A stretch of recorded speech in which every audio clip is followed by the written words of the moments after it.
Bonjour à toutes et à tous, et bienvenue dans l'Historien du dimanche. Aujourd'hui, nous allons parler d'une figure qui, dès qu'on l'évoque, fait briller des étoiles dans les yeux et scintiller des images de génie, de persévérance et même de sacrifice. Nous allons plonger ensemble dans la vie extraordinaire de Marie Curie. Mais avant de la hisser sur un piédestal, comme on le fait si souvent, je vous propose de la rencontrer d'abord comme une femme. Une femme de chair et d'os, avec ses doutes, ses combats, ses amours, ses chagrins. Car c'est là, dans cette humanité si profonde, que réside la véritable grandeur de celle que l'on appellera plus tard, à juste titre, la mère de la physique moderne. Préparez votre thé ou votre café, installez-vous confortablement, car l'histoire que je vais vous raconter est bien plus qu'une leçon de science. C'est un roman d'aventure, une épopée scientifique et humaine, qui prend racine dans une Pologne du 19e siècle, sous le joug. Notre histoire commence donc bien loin de Paris, en 1867, dans une Varsovie asservie à l'Empire russe. La petite Maria Sklodowska, c'est son nom de naissance, est la petite dernière d'une famille de 5 enfants. Une famille cultivée, intellectuelle, mais aussi profondément marquée par la répression. Son père est professeur de physique et de mathématiques, sa mère, institutrice et pianiste, une femme d'une grande intelligence. Imaginez, une Pologne où l'on interdit l'enseignement de la langue, de l'histoire et de la culture polonaise. Où les enfants doivent apprendre le russe et glorifier le tsar. Dans les écoles, on cache les livres polonais, on murmure l'histoire du pays en secret. Maria grandit dans cette atmosphère de résistance passive, de dignité farouche. Elle voit son père perdre son emploi pour avoir refusé d'appliquer les politiques de russification. Elle assiste à la mort de sa mère, emportée par la tuberculose, et de sa sœur aînée, Zofia, par le typhus. Elle a à peine 10 ans. Ces deuils précoces forgent en elle une résilience hors du commun, une compréhension précoce de la fragilité de la vie. Mais au-delà de ces épreuves, il y a la soif de savoir, inextinguible. Une intelligence fulgurante. Maria est une élève brillante, douée pour tout, avec une mémoire prodigieuse. Elle dévore les livres, apprend les langues, excelle en sciences. Elle et sa sœur aînée, Bronia, partagent un rêve fou pour des jeunes filles de l'époque, et surtout pour des Polonaises, faire des études supérieures. Mais l'université de Varsovie est interdite aux femmes, et la famille n'a pas les moyens d'envoyer 2 filles à l'étranger. Alors, les 2 sœurs concluent un pacte qui scellera leur destin. Maria travaillerait comme gouvernante pendant plusieurs années pour financer les études de médecine de Bronia à Paris. Une fois diplômée, Bronia, à son tour, aiderait Maria à réaliser son propre rêve. C'est un engagement lourd, un sacrifice de jeunesse pour Maria. Elle passe 6 ans de sa vie dans des familles riches, loin de sa propre famille, à éduquer des enfants, à supporter la condescendance, la solitude. Elle s'échappe en lisant, en étudiant en autodidacte la physique, la chimie, les mathématiques. Elle participe même à Université volante, une institution clandestine d'enseignement supérieur polonais, où l'on transmet le savoir dans la clandestinité, sous le nez des autorités russes. Ces années sont cruciales. Elles lui enseignent la patience, la discipline, la valeur inestimable du savoir acquis. Elle renforce son caractère, sa détermination. Quand, enfin, en 1891, Bronia, maintenant médecin, lui envoie le fameux « Vas-y », le signe qu'elle peut la rejoindre à Paris, Maria a 24 ans. Elle est enfin libre d'embrasser son destin. Elle quitte sa Pologne aimée, son cœur lourd de séparation, mais plein d'une espérance immense. Paris, la ville lumière. Mais pour Maria, c'est d'abord la ville des privations. Elle s'inscrit à la Sorbonne, à la faculté des sciences, sous le nom de Marie Sklodowska. Elle vit dans de minuscules chambres de bonne, souvent sans chauffage ni eau courante. Elle a froid, elle a faim. Elle se nourrit de pain sec, de thé, parfois d'un œuf. Elle s'évanouit d'épuisement. Elle met ses vêtements les plus chauds sur son lit pour ne pas geler la nuit. Mais rien ne compte plus que ses études. Elle est assoiffée de connaissances. Elle est la meilleure. Elle absorbe tout, avec une concentration quasi monacale. En 3 ans, elle obtient 2 licences, une en physique, une en mathématiques, classée première pour l'une, seconde pour l'autre. Une performance ahurissante. C'est à cette époque, en 1894, que sa vie prend un tournant inattendu, un de ces moments où l'univers semble conspirer pour réunir 2 âmes sœurs. Elle cherche un laboratoire pour ses recherches sur l'aimantation des aciers, sujet d'une bourse qu'elle a obtenue. Un ami polonais lui suggère de rencontrer un certain Pierre Curie, un chercheur réputé pour ses travaux sur le magnétisme, mais aussi sur la piézoélectricité. Il dirige un petit laboratoire à l'école de physique et de chimie industrielle de la ville de Paris. La première rencontre est timide, presque maladroite. Marie, petite, discrète, avec un français encore hésitant. Pierre, grand, réservé, mais avec un regard d'une intensité rare. Ils se parlent science, et très vite, ils ne se parlent que de ça. Ils découvrent une passion commune pour la recherche, une même rigueur, une même éthique. Ils sont deux esprits exceptionnellement brillants, mais aussi deux âmes d'une profonde honnêteté, d'une grande intégrité. Pierre est fasciné par cette jeune femme, si déterminée, si intelligente, si pure. Marie est impressionnée par sa profondeur, sa gentillesse, sa capacité à la comprendre sans un mot. Pierre lui déclare sa flamme. Mais Marie hésite, elle rêve de retourner en Pologne, d'enseigner dans son pays natal. Mais la Pologne n'a rien à offrir à une femme scientifique de son calibre. Pierre la convainc que leur destin est ensemble, dans la science, à Paris. Il lui écrit « Il serait pourtant beau de passer la vie l'un près de l'autre, hypnotisés dans nos rêves, votre rêve patriotique, notre rêve humanitaire, notre rêve scientifique. » Ils se marient le 26 juillet 1895, dans une petite mairie de Sceaux, sans grande cérémonie. Pas de robe blanche, mais une robe bleu sombre, qu'elle portera ensuite au laboratoire. Pas d'échange d'anneaux d'or, mais une union scellée par l'amour de la science. C'est le début d'une des collaborations scientifiques les plus fécondes de l'histoire. Leur vie de jeunes mariés est simple, dévouée au travail. Ils ont peu de moyens. Ils explorent Paris à vélo. Ils parlent science jusque tard dans la nuit. En 1897 naît leur première fille, Irène, futur prix Nobel elle aussi. Marie, malgré les joies de la maternité, brûle de reprendre ses recherches. C'est l'époque où elle doit choisir son sujet de thèse de doctorat. Et c'est là que notre histoire prend une tournure décisive. Henri Becquerel, un scientifique français, vient de découvrir que l'uranium émet des rayons mystérieux, capables d'impressionner une plaque photographique, même à travers un matériau opaque. C'est une découverte fascinante, mais que personne n'a vraiment approfondie. Marie est intriguée, elle décide de s'attaquer à ce phénomène inexpliqué. Elle commence ses recherches dans un petit local de l'école de physique et de chimie, un ancien hangar, humide, mal chauffé en hiver, étouffant en été. Ce n'est pas un laboratoire, c'est un débarras. Mais Marie y installe son matériel, un électromètre que Pierre a perfectionné, capable de mesurer des courants électriques extrêmement faibles et des échantillons de minéraux. Elle ne se contente pas de l'uranium, elle teste tous les corps connus, et elle fait une première découverte cruciale. Le thorium, lui aussi, émet ces mêmes rayons. Et surtout, elle constate que l'intensité de ces rayons ne dépend pas de la forme physique ou de l'état chimique de l'échantillon, mais uniquement de la quantité d'éléments radioactifs présents. Le phénomène est atomique, lié à l'atome lui-même. Elle donne un nom à ce phénomène, la radioactivité. C'est un néologisme qui entrera dans l'histoire. Mais là où sa ténacité atteint des sommets, c'est lorsqu'elle examine un minerai d'uranium particulièrement courant, la pêche blande. Elle découvre que la pêche blande est 4 fois plus radioactive que ce qu'elle devrait être, si on se base uniquement sur la quantité d'uranium qu'elle contient. Cela ne peut signifier qu'une chose, la pêche blande contient d'autres éléments, inconnus, bien plus radioactifs que l'uranium lui-même. Marie est bouleversée par cette découverte. Elle est convaincue d'être sur la piste de quelque chose d'énorme. Elle en parle à Pierre. Il saisit l'importance capitale de ses observations. Il abandonne alors ses propres recherches sur les cristaux pour rejoindre sa femme.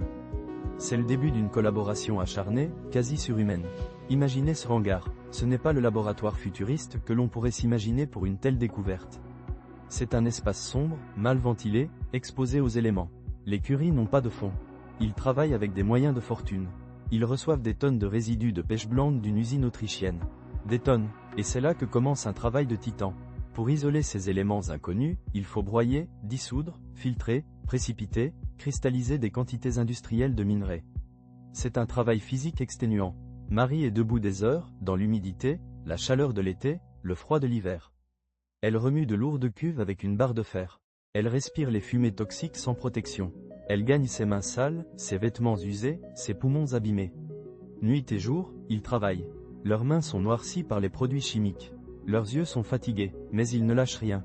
Ils sont guidés par une intuition implacable, une foi inébranlable dans leurs recherches. Ils mesurent chaque fraction, chaque dépôt, avec leur électromètre ultrasensible. Ils suivent la trace de la radioactivité. Et la persévérance finit par payer. En juillet 1898, ils annoncent la découverte d'un nouvel élément, qu'ils baptisent le polonium, en hommage à la Pologne natale de Marie. Quelques mois plus tard, en décembre de la même année, ils isolent un second élément, beaucoup plus puissant encore, et le nomment le radium, du latin astérisque radius, le rayon. C'est une révolution. 2 nouveaux éléments viennent d'être ajoutés au tableau périodique. Et surtout, ces éléments remettent en question la vision même de l'atome, qui était alors considérée comme la plus petite et la plus indivisible des particules. Les Curie démontrent que l'atome n'est pas immuable, qu'il est capable de se désintégrer, de se transformer, d'émettre de l'énergie. Ils ouvrent la porte à un monde entièrement nouveau, celui de la physique nucléaire. Les années qui suivent sont celles de la consécration, mais aussi d'un travail toujours aussi intense pour isoler le radium pur. Ils doivent prouver son existence au monde. Ils refusent de breveter leurs découvertes, estimant que la science doit être au service de l'humanité, et non du profit. En 1903, l'Académie suédoise récompense leurs travaux. Marie et Pierre Curie, ainsi qu'Henri Becquerel, reçoivent le prix Nobel de physique en reconnaissance des services extraordinaires qu'ils ont rendus par leurs recherches communes sur les phénomènes de radiation découverts par le professeur Henri Becquerel. C'est une première historique. Marie Curie est la première femme de l'histoire à recevoir un prix Nobel. C'est la reconnaissance de leur génie, de leurs années de labeur acharné. Le monde entier les admire. Ils sont devenus des icônes de la science. Mais le destin, hélas, peut être cruel. Le 19 avril 1906, alors qu'ils sont au sommet de leur gloire, Pierre Curie est renversé par une calèche dans une rue de Paris. Il meurt sur le coup, à l'âge de 47 ans. Pour Marie, c'est un cataclysme. Elle perd non seulement l'amour de sa vie, le père de ses filles, mais aussi son compagnon de travail, son âme sœur scientifique. Le choc est immense. Elle est dévastée, plongée dans un chagrin abyssal. Ses carnets de cette époque sont déchirants. Elle écrit « Mon Pierre est parti pour toujours ». Pourtant, Marie Curie refuse de sombrer. Elle puise dans sa force intérieure, dans sa détermination légendaire. Le deuil est insupportable, mais elle sait que le plus bel hommage qu'elle puisse rendre à Pierre est de continuer leur travail, de porter le flambeau. L'Université de Paris, en un geste inédit, lui propose de prendre la chaire de son mari à la Sorbonne. Elle hésite, mais finit par accepter. C'est une autre première, le 5 novembre 1906, Marie Curie devient la première femme à enseigner à la Sorbonne. Imaginez la scène. L'amphithéâtre bondé, des étudiants, des professeurs, des curieux, tous suspendus à ses lèvres. Le silence est écrasant. Elle se lève, et au lieu de reprendre le cours là où Pierre l'avait laissé, elle commence exactement par la dernière phrase qu'il avait prononcée en cours. C'est un hommage poignant, une preuve de sa force et de son amour. La voix est claire, la main ne tremble pas. Elle ne cède pas aux sentiments. Elle enseigne la science, la leur. Elle ne l'abandonnera jamais. Les années qui suivent sont dédiées à élever ses deux filles, Irène et Ève, et à poursuivre ses recherches. Elle se concentre sur l'isolement du radium pur, la détermination de son poids atomique, la préparation de l'étalon de radium international. Un travail minutieux, d'une précision extrême, qui prouve définitivement l'existence du radium et ses propriétés. Mais ces années sont aussi marquées par une période difficile sur le plan personnel. En 1911, une liaison supposée entre Marie et un ancien élève de Pierre, Paul Langevin, marié et père de famille, éclate au grand jour. La presse, toujours avide de scandales, se déchaîne. Marie, l'étrangère, la femme seule, est clouée au pilori. Elle est accusée de briser un ménage, d'être une menace pour la morale. L'affaire est violente, humiliante. Elle est traitée de voleuse de mari, de juive, alors qu'elle est catholique, de polonaise. Elle reçoit des lettres de menaces, sa maison est assiégée par des journalistes. Au même moment, elle doit recevoir son deuxième prix Nobel. L'Académie de Suède, sous la pression de l'opinion publique et de certains scientifiques, lui suggère de ne pas venir chercher sa récompense. Mais Marie, avec sa dignité habituelle, refuse catégoriquement. Elle écrit une lettre cinglante, « Le prix a été décerné pour la découverte du polonium et du radium. Je crois qu'il n'existe aucun précédent où la récompense a été subordonnée à l'état civil du lauréat. » Et elle y va. Elle reçoit seule, en 1911, le prix Nobel de chimie, en reconnaissance de ses services dans l'avancement de la chimie par la découverte des éléments radium et polonium, par l'isolement du radium et l'étude de la nature et des composés de cet élément remarquable. Elle est la première et seule personne à avoir reçu 2 prix Nobel dans 2 disciplines scientifiques différentes. Une prouesse inégalée. Ce second prix Nobel est une victoire éclatante, une réhabilitation par la science elle-même. La période qui précède la Première Guerre mondiale voit la création de l'Institut du Radium à Paris, un laboratoire de pointe que Marie dirige. C'est un aboutissement de son rêve, un lieu dédié à la recherche fondamentale et aux applications médicales de la radioactivité. Quand la Première Guerre mondiale éclate en 1914, Marie Curie, malgré sa nationalité polonaise, se sent entièrement française. Elle ne peut pas rester inactive. Elle sait que les rayons X peuvent sauver des vies en localisant les balles et les éclats d'obus dans le corps des soldats. Mais les postes de radiologie sont fixes, loin du front. Alors, elle a une idée audacieuse, créer des unités de radiologie mobiles. Elle persuade l'armée d'utiliser les voitures, et avec sa fille Irène, alors âgée de 17 ans, elle transforme ses véhicules en « Petite Curie ». Elle apprend à conduire, obtient son permis, et prend la route, sillonnant les champs de bataille. Elle forme des milliers de manipulatrices radio, souvent des femmes volontaires. Elle installe des générateurs d'électricité, des appareils de rayons X. Elle réalise elle-même des clichés, parfois sous le feu de l'ennemi. Ce sont des milliers de vies qu'elle contribue à sauver, en permettant aux chirurgiens d'opérer avec une précision inédite. C'est une autre facette de Marie Curie, la scientifique pure, mais aussi la femme d'action, pragmatique, engagée, qui met son génie au service de l'humanité dans l'urgence. Après la guerre, l'Institut du Radium devient un centre de recherche international, attirant des scientifiques du monde entier. Marie Curie, désormais une figure mondialement reconnue, se bat pour obtenir des fonds. En 1921, elle entreprend un voyage triomphal aux États-Unis, invitée par une journaliste américaine, Missy Melloney. Les femmes américaines, fascinées par son histoire, collectent des fonds pour lui offrir un gramme de radium, qui coûte à l'époque une fortune inouïe. Elle est reçue par le président Harding à la Maison-Blanche. C'est une consécration, un symbole de reconnaissance mondiale. Elle continue de travailler sans relâche, malgré les problèmes de santé qui commencent à apparaître.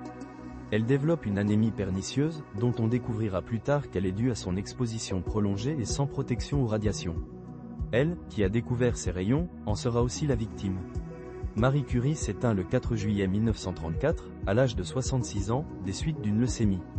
Ses carnets de laboratoire, et même son livre de cuisine, sont encore aujourd'hui tellement contaminés par la radioactivité qu'ils ne peuvent être consultés qu'avec des protections spéciales. Une preuve silencieuse du sacrifice ultime de cette femme pour la science. Son héritage est immense. Bien sûr, il y a la découverte de la radioactivité, du polonium et du radium, qui ont ouvert la voie à la physique nucléaire, à la radiothérapie, au diagnostic médical. Mais il y a aussi son exemple. L'exemple d'une femme qui a brisé les plafonds de verre de son époque, qui a prouvé que le genre n'a rien à voir avec le génie. L'exemple d'une persévérance inouïe, d'une intégrité scientifique absolue, d'une humilité profonde, elle qui a refusé les honneurs et les brevets, voulant que la science profite à tous. Marie Curie, c'est l'incarnation de la quête inlassable du savoir.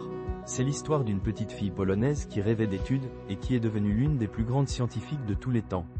Son histoire nous rappelle que l'extraordinaire peut naître de la ténacité, de la passion, et d'une volonté inébranlable de comprendre le monde.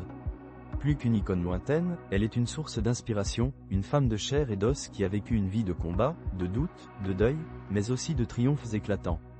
Sa lumière continue de briller, bien au-delà des rayons qu'elle a découverts.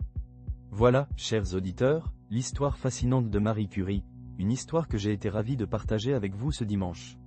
J'espère qu'elle vous aura captivé autant qu'elle me passionne. Je vous donne rendez-vous la semaine prochaine pour une nouvelle plongée dans les pages de l'histoire. D'ici là, portez-vous bien et gardez votre curiosité en éveil. À dimanche prochain dans l'Historien du dimanche.